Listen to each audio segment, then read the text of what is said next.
Pues buenas tardes a todos, espero estén muy bien. Vamos a continuar otra vez con estas clases sobre joyería. El día de hoy vamos a hacer una continuación sobre identificación de metales. Vamos a hablar específicamente sobre el oro y algunas de sus aleaciones, propiedades, algunos usos, algunos datos interesantes y su identificación. Entonces voy a tener mi video y les voy a compartir la presentación. Como siempre, si no pueden verla, avísenme. En teoría ya debería de estar. Entonces, pues vamos a comenzar a hablar sobre lo que es el oro. Sí se ve, profesor. Es es el metal precioso, pues, más conocido por excelencia. Su color siempre ha sido un amarillo muy característico y, pues, a veces como de un tono rojizo brillante. Tal cual es un color tan característico que es el color oro. En la tabla de los elementos químicos está representado por el símbolo Au y proviene del latín aurum, que significa amanecer. Algunas de sus propiedades que tienen que conocer sobre el oro es que su punto de fusión es de 1063 grados, este, su densidad es de 19 gramos sobre centímetro cúbico en estado puro. Es un material que es sumamente dúctil y maleable. Recuerden que hablamos que ductilidad y maleabilidad es la propiedad de hacer alambres y láminas, pero en este metal que es tan noble, se llegan a hacer láminas o alambres sumamente finos y delgados, prácticamente de una capa atómica. Ahí tenemos, miren, una lámina de oro que incluso se puede levantar con aire soplando de lo delgada que está. Interesante es que este metal en su estado puro no se oxida, como una de sus propiedades, e incluso pues por eso le llaman noble, porque no se mezcla con cualquiera con facilidad y pues su brillo puede durar muchísimo. Entonces una de las pruebas de identificación de estos metales es que si ya está oxidado de manera natural o en estado con manchas negras, es probable que no sea oro. Ahora, del oro hay muchísimas aleaciones. Como les acabo de comentar, al ser un metal demasiado blando, generalmente lo encontraremos en aleaciones con otros metales para mejorar sus propiedades metalmecánicas. Ahora, para entender esto de las aleaciones y sobre todo en el oro, podemos imaginar, por cuestión histórica, un pastel con 24 rebanadas, donde cada una de ellas representa un quilate. Entonces, por lo tanto, imaginen esto, del pastel completo, una aleación de 18 quilates serían 18 rebanadas o 18 partes de oro y las otras 6 restantes de otros metales, expresados en fracciones de 18 entre 24. Y bueno, esto, si ustedes hacen el cálculo matemático, les llega a dar 3 cuartos, y finalmente esto es igual al 75%. Entonces hablamos que un oro de 18 quilates vendría a ser algo así como 75%, o también lo encuentran como ley 750. Es solamente una forma de expresar la pureza en el oro. Aquí viene por una cuestión histórica. Antes pesaban un doblón de oro y pesaba exactamente, cuando era de oro puro, 24 semillas de dátil, que en este caso es lo que llega a ser el quilate.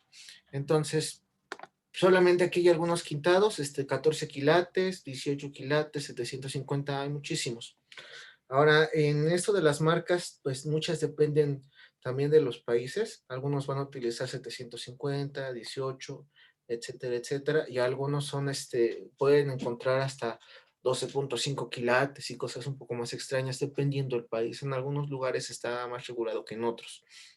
Por ejemplo, en Europa se maneja 18 quilates, como una cuestión de joyería fina. En México incluso encontramos hasta de 10 quilates, ¿sí? Todavía se considera joyería de oro. Entonces, esa situación cambia con los países. Ahora, en esta parte, les comento un poquito sobre los métodos de identificación. Al igual que en la plata, nosotros deberíamos de revisar su método de autenticidad. Pero esto no es una regla básica con los quintados. Les digo, cualquier persona puede hacer los quintados, cualquier persona. Entonces, solamente es una guía, ¿sí? Miren, este es el 583, esto equivale a un oro de 14 quilates, incluso vienen con algunas marcas diferentes que refieren incluso lo que es el fabricante. Algunas de esas marcas solo tienen que ver con el fabricante. En el oro es un poquito más específico, van a encontrar marcas más extrañas. La mayoría de ellas son fabricantes. Miren, aquí otra de 750. Ahora, estas marcas pueden no encontrarse, aunque sean piezas de oro genuino, porque esto recuerden que no está regulado. Pueden encontrar piezas de cobre quintadas como de 14. Entonces, esto lo vamos evidentemente a hacer solamente como una guía. Ahora les voy a platicar un poquito. Hay veces que lo van a encontrar como 18K, 18KT, 18CT, 18K Plum, 18KP. Van a encontrar un montón de cosas o así directamente 750. Entonces, esto es para la identificación de piezas.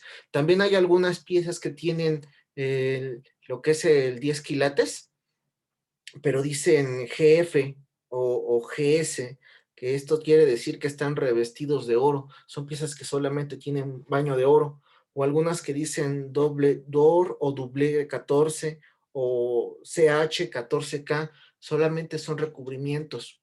Entonces hay que aprender a distinguir esto. Yo les voy a pasar un documento ya en la clase, en el grupo de WhatsApp, para que vean todos los que pueden encontrar. Ahora, ya que evaluaron los sellos, pues vamos a checar cada parte de la limpieza del oro. Para empezar, ya les dije, si es oro, va a conservar su brillo mucho tiempo. Entonces, si la pieza de entrada ya viene oxidada de que la guardaron mucho tiempo, pueden irla, pueden irla descartando de que sea una pieza genuina de oro. Hay veces que es necesario limpiar estas piezas para continuar con la identificación. Algunas recomendaciones son utilizar un cuenco con agua tibia, unas pequeñas gotas de detergente para trastes, mezclar muy bien.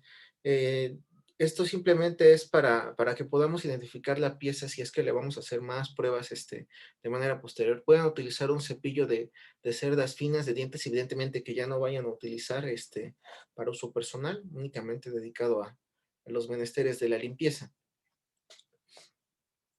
Y bueno, perdón, introducir las joyas de oro, a veces en mezclas de lo que es pasta de dientes funciona. Eso sirve también para brillantar. También que, por ejemplo, utilicen bicarbonato. Sin embargo, no es recomendable si las piezas tienen piedras, principalmente perlas. Las perlas se maltratan fácilmente. Entonces ya les digo que siempre tengan cuidado, investiguen si es que la piedra puede llegar a ser afectada por los otros detergentes, etcétera, etcétera. Entonces, una vez que ya frotaron el cepillo, ya hicieron su limpieza, ustedes pueden empezar a ver decoloraciones.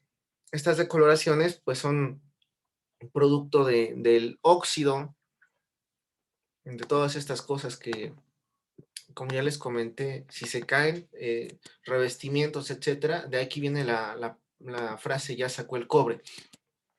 Entonces, pues aquí ya ustedes saben cómo es esto de los recubrimientos. Ahora, ya una vez que tienen esta prueba de limpieza, vamos a empezar a hacer las pruebas físicas, pruebas que se pueden hacer de manera sencilla, que es la prueba con limón. Este es un método muy útil para descubrir si la composición es de oro, pero de manera exterior. No sirve para una aleación interior, solamente como para chapas de oro y baños. Entonces, el echar limón sobre una joya pues nos sirve solamente, les repito, nada más para la parte exterior. Dejamos remojando nuestras piezas en jugo de limón. Después las sacamos y las empezamos a tallar en una tela blanca. Si la tela blanca se pone de un color negruzco o se mancha, pues tenemos seguramente algo que no sea oro. Por el contrario, si la tela no posee marcas y queda completamente blanca, entonces podemos suponer que al menos la parte del revestimiento sí contiene oro. En el caso de aleaciones menores a 14 quilates puede llegar a manchar un poco, pero esta prueba la pueden hacer en casa y no necesitan utilizar muchas cosas. Al igual que en el caso de la plata, ustedes también pueden utilizar la parte magnética.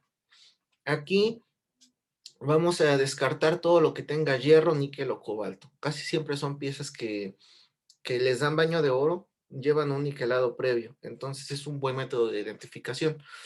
Les repito, incluso hay piezas de plata que llegan a revestir con níquel para darles un baño de oro y se llegan a pegar al metal, aunque sean metales preciosos. Pero como tiene un metal intermedio de recubrimiento, pues lo pueden detectar fácilmente. Entonces, seguramente tiene un baño de oro o tiene o níquel, o tiene hierro o tiene cobalto. Entonces, así podemos descartar directamente estas piezas. Recuerden que el imán que nosotros ocupamos es un imán de neodimio boro. Es un imán muy potente. Ahora, existe una cosa que le llaman prueba por mordedura. Es un método muy antiguo de comprobación y ya está en desuso. Antes era para determinar las monedas que eran de oro puro, debido a que, les repito, el oro era un metal, es un metal muy blando en estado puro y es posible realizarle hendiduras e incluso doblarlo. Desafortunadamente no les recomiendo realizarlo porque pueden encontrar aleaciones, primera, muy duras, se pueden lastimar los dientes, o segunda, pueden tener aleaciones con plomo que son súper tóxicas. Entonces, de preferencia, esta prueba solamente es para que la conozcan, que sepan que existe, pero yo no les recomiendo que la usen por salud, puede ocasionar daños a la salud. Ahora, también hay una prueba que es la prueba de la marca en cerámica. Para esta prueba ustedes necesitan un plato de cerámica sin esmaltar, tiene que estar mateado.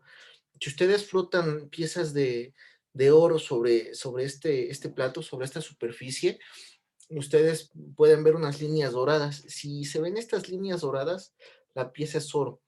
Casi siempre para hacer estas pruebas, ya previamente ya tratamos de limpiar, les digo si es que no hay algún baño de oro, etcétera, pero aquí si el baño es muy grueso, vuelve, aunque deje la marca de oro, va a manchar después con cobre o el otro metal que tenga. Entonces es una prueba buena.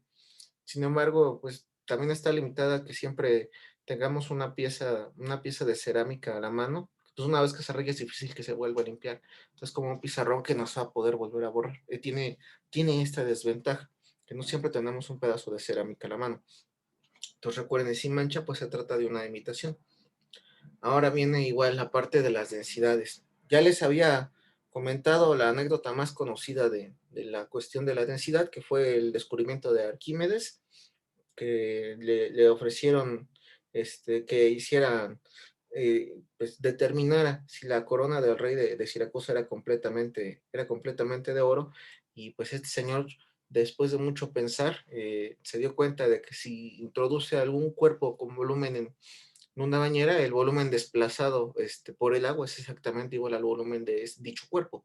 Entonces de aquí empezó a obtener las relaciones de la densidad. Recuerden que la densidad siempre tiene que ver con la cantidad de masa y el volumen, y cada densidad es específica para cada material. Entonces, eh, recuerden que esto pues, sí necesitamos algunas herramientas específicas como una pequeña balanza o alguna forma de determinar el volumen.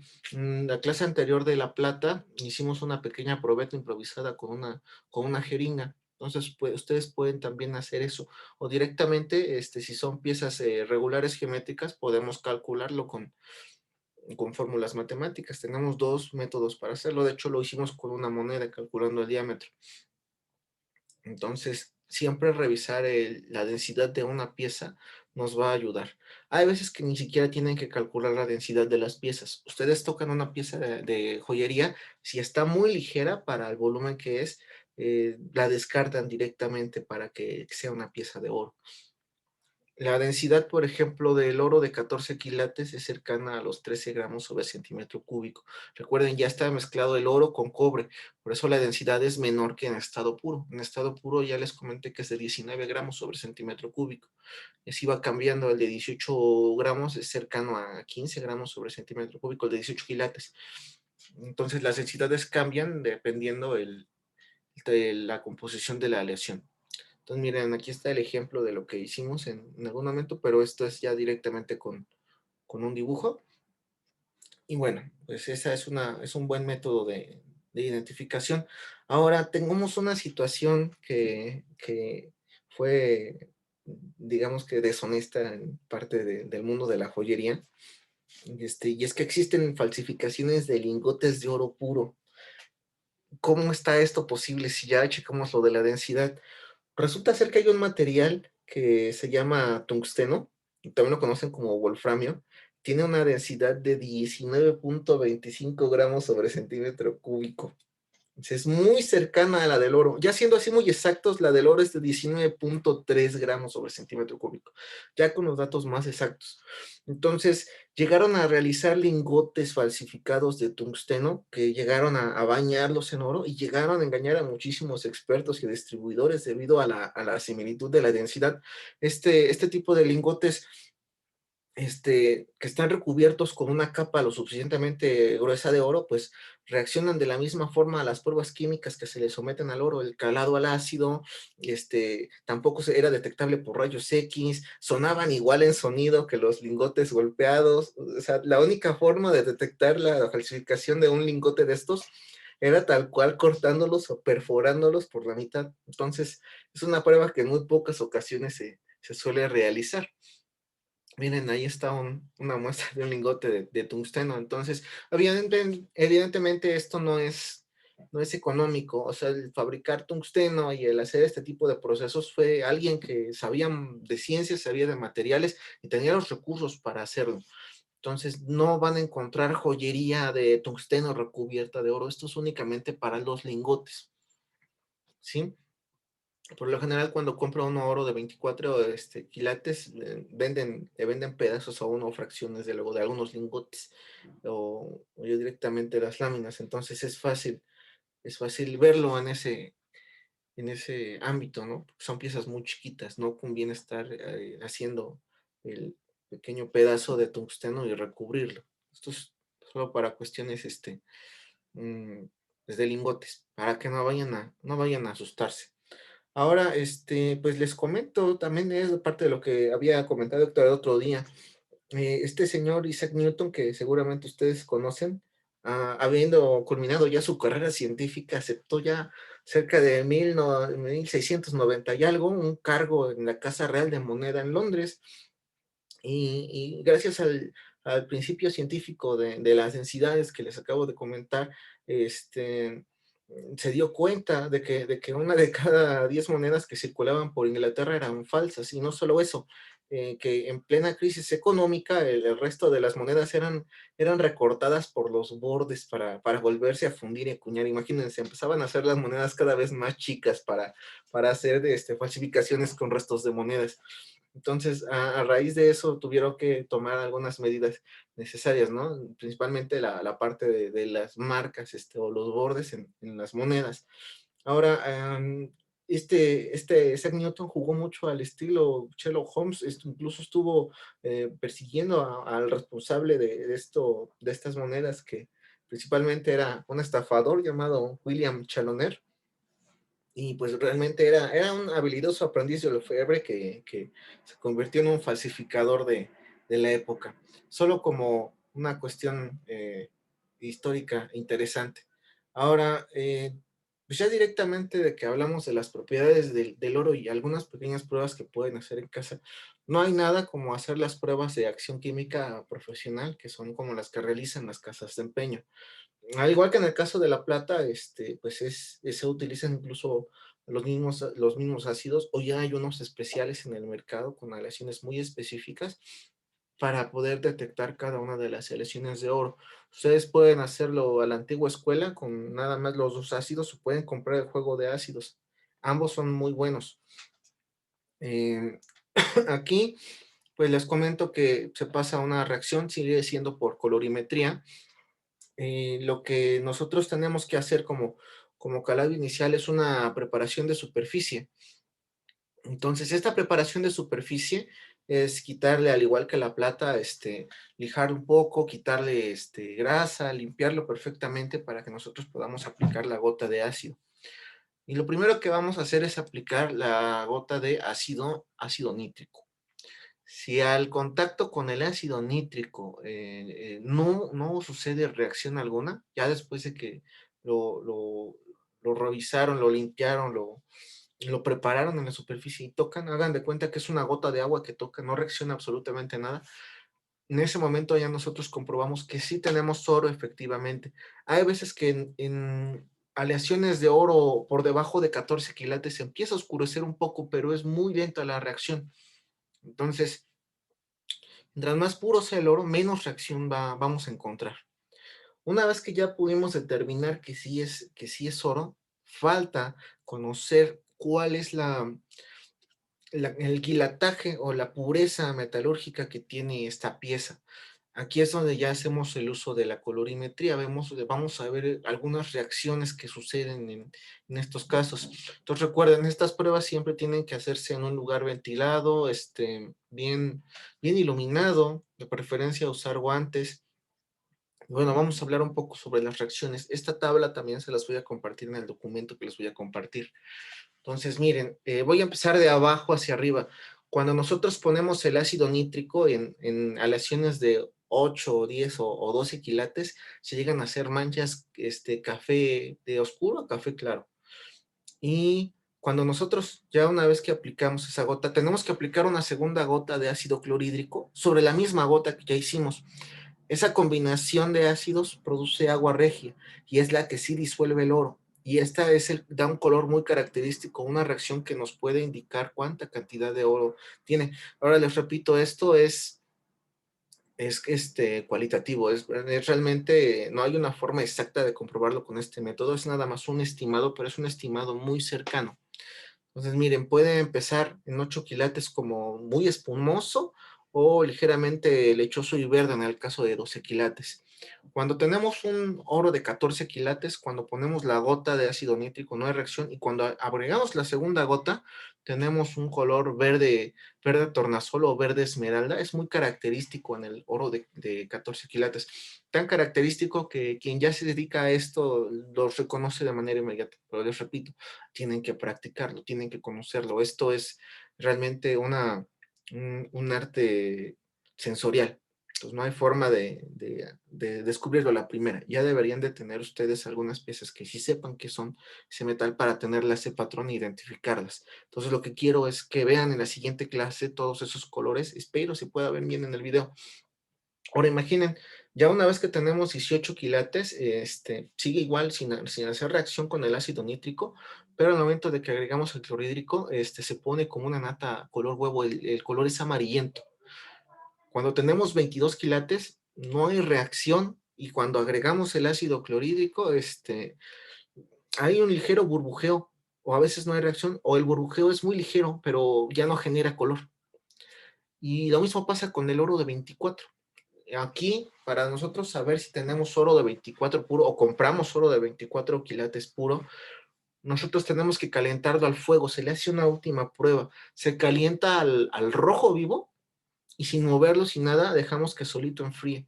Si se pone negro, entonces es que tiene al menos 22 o 23 quilates. Y si no sufre cambios en el color, tenemos un oro de 24.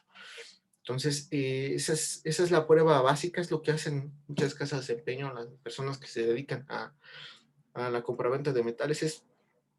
Es básicamente un, un arte y al mismo tiempo una ciencia.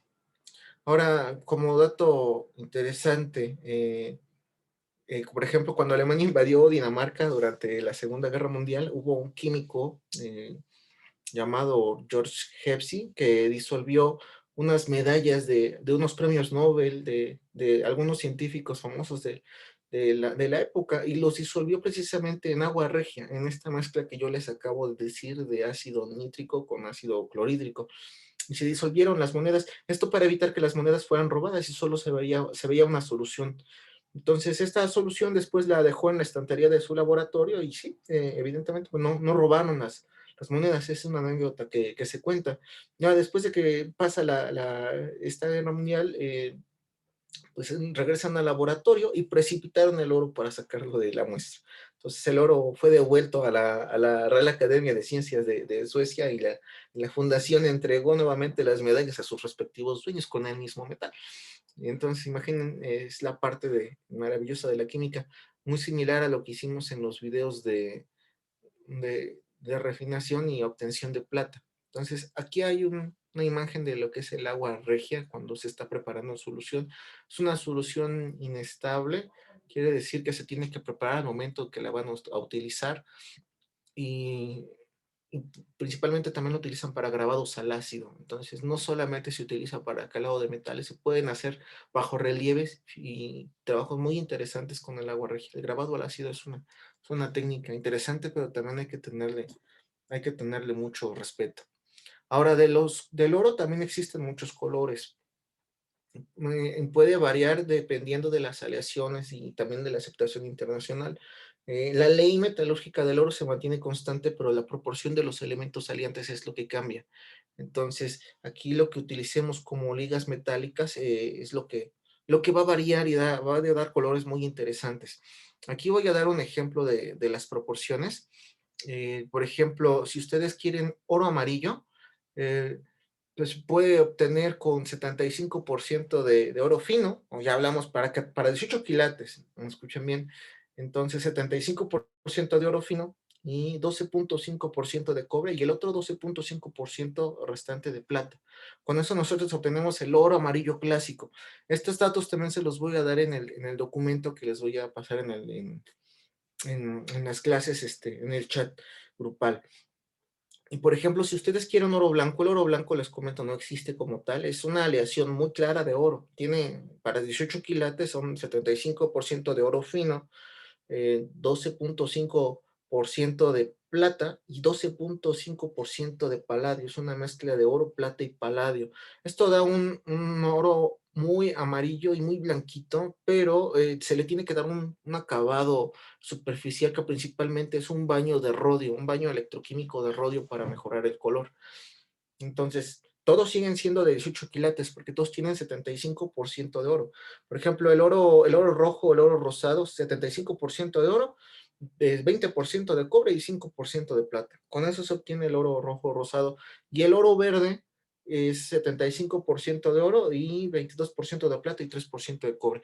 Ojo, no es que el oro se vea verde, es un amarillo muy característico que es ligeramente verdoso, pero no es que exista un oro verde como tal. Hay otras aleaciones experimentales, se ha llegado a ver que hacen oro azul con un poco de limaduras de hierro y aluminio, oro negro con baños de rutenio, hay muchísimas cosas al respecto, pero bueno, son parte de la joyería experimental, porque son elementos de tierras raras, principalmente el que acabo de mencionar, el rutenio. Ahora, como último dato interesante, les comento esta parte de la alquimia verdadera. Recuerdo que la alquimia era esa ciencia que buscaba comprender la materia.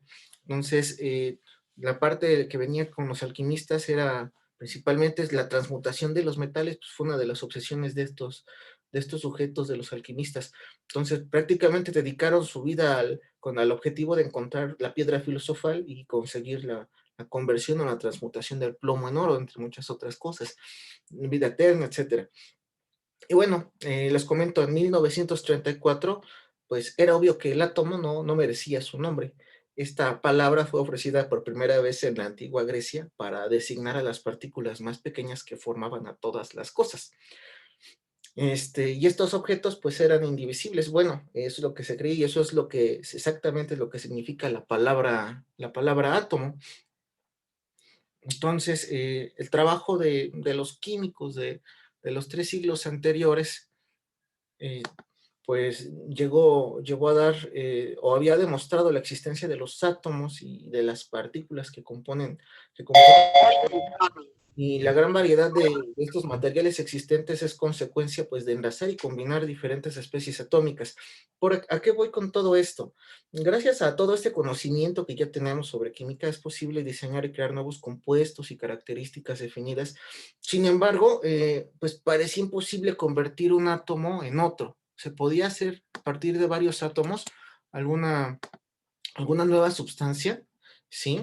Pero era imposible convertir un átomo en otro. Entonces, es muy fácil convertir, por ejemplo, al cloruro de sodio o al sodio, que es este metal que tengo en pantalla, y al cloro, que es pues es un gas altamente tóxico, y el sodio, un metal que por cierto explota con el agua. Es fácil combinar estas dos cosas para producir una sal cristalina con características muy peculiares, que es la sal común. Entonces antes pues no resultaba factible convertir el plomo en oro, hasta donde sabían los científicos era imposible cambiar la identidad de un átomo en otro. eran indivisibles y por lo tanto inalterables. Pero en los primeros años del siglo XX quedó claro que los átomos tienen una estructura muy particular: electrones, protones y neutrones. La única diferencia entre un átomo de plomo y uno de oro es que uno posee 3 protones más que el otro. Entonces aquí es donde viene lo interesante. Hubo un señor que se llamó Enrico Fermi, que realizando experimentos con materiales radioactivos descubrió que al impactar neutrones en los núcleos de los átomos, podía transmutar un elemento en otro. Entonces bastaba con quitarle 3 partículas diminutas al núcleo atómico del plomo para conseguir lo que los alquimistas habían buscado por siglos. Sin embargo, existe un problema: se necesita una cantidad tremenda para separar o integrar un simple protón a un núcleo atómico, motivo por el cual pues, no es económicamente viable la fabricación de oro por este método, pero sí se puede convertir actualmente el plomo en oro. Entonces, gracias a este descubrimiento, pues en 1938 Enrico Fermi recibió el Premio Nobel de Química por entregarle a la humanidad la primera técnica que permite alterar átomos a voluntad.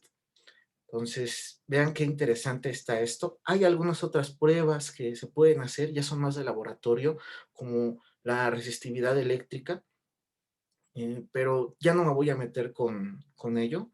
Creo que es ya bastante para hablar del oro.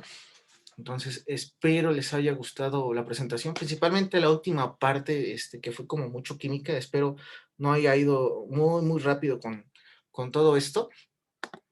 Pero si tienen alguna duda al respecto, podemos todavía comentarlo en la siguiente sesión, ya de manera personal.